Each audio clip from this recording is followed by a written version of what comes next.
We got a little more clarification on the VantageScore rollout. We're here to talk about it on Today in Mortgages.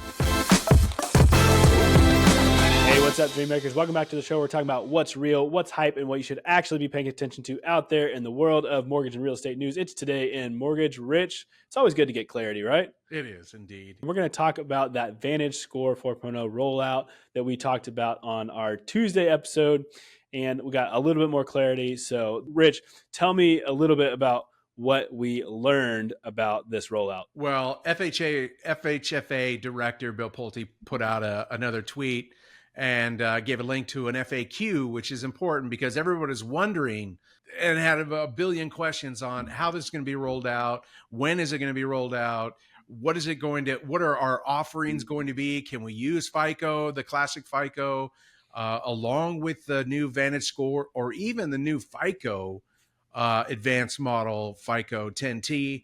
Do we have to choose? Like, there were a lot of questions out there. And so this FAQ addressed some of it. But one thing, Michael, I've been in the business over 30 years, and I just learned something new. Did you know that we signed the Credit Score Competition Act in 2017? I did not know that.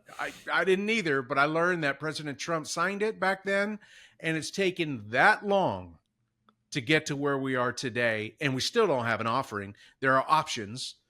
We just don't have the agencies to be able to support them. So that's interesting how long it takes things to move in the government.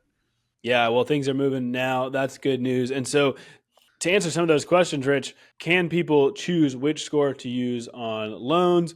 We'll start there, and then some follow-up questions. Again, that's a little bit of an unknown. They're saying that, yes, there will be options for using the different versions, right? Competition. Maybe a lender decides to go forth with, VantageScore because of a more competitive fee for that.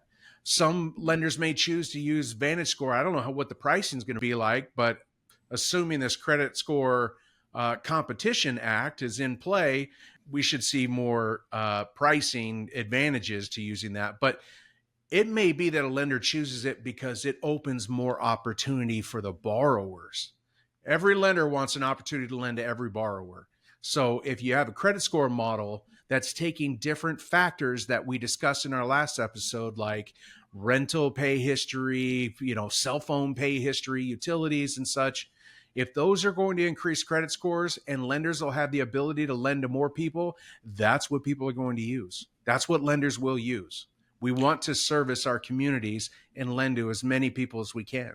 So, Rich, it sounds like as a lender, we can choose which scoring system to apply to a specific loan, which, like you said, will open up some opportunities for, some of those borrowers that might not have qualified before on that one plan that we had under FICO. Rich, let me ask you an interesting question. As this competition ramps up, it's good for consumers because there's more options. It's good for lenders because there's more ways to look at these scores.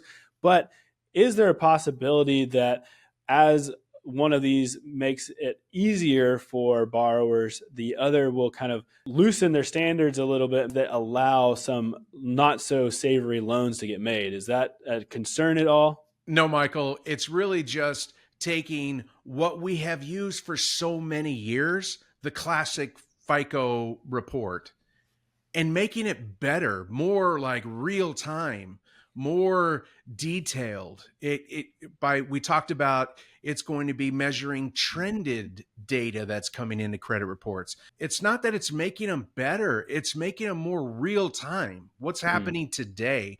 Because oftentimes one big hiccup 5 years ago hurts you for 10.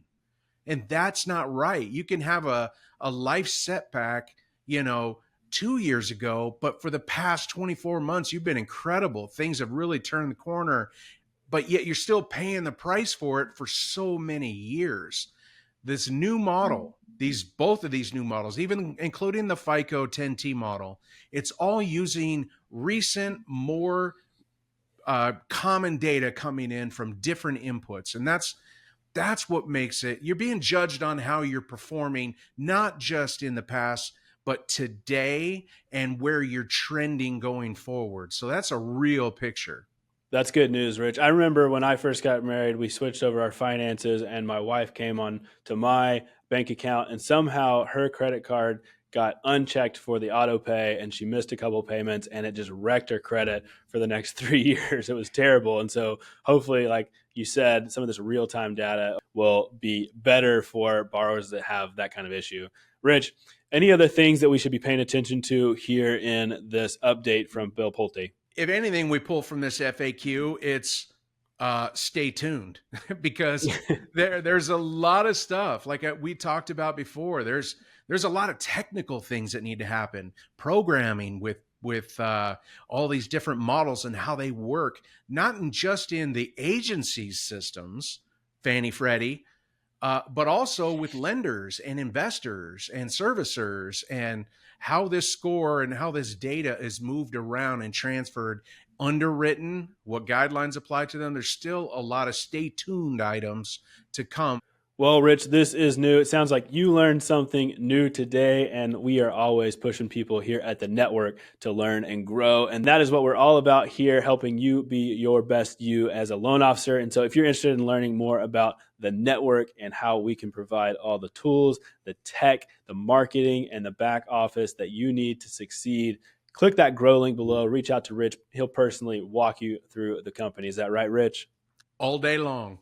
All day long. Just give us a holler. It's hard to learn about somebody's culture from an advertisement, some commercial, or some post. You need to talk to the people. The people create the culture. And if you like the culture, if you spend time with me and some of my people, you'll realize we have an alive, creative, entrepreneurial culture that a lot of, especially salespeople, want to be a part of. I love that, Rich. Well, thanks so much for making us smart on this, helping us understand some of these wait and see items and what we should be looking forward to. Thanks everyone out there for watching and listening. Wherever you are, we appreciate you. We'll see you next time on Today in Mortgages.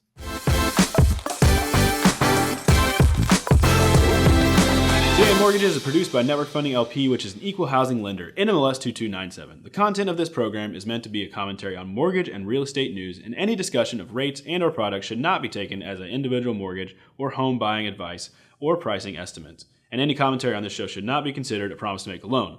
All applicants for a loan must qualify, and you should consult a professional regarding your individual loan scenarios for your financial situation. Visit our website at nflp.com/licenses for all state licensing and other legal information.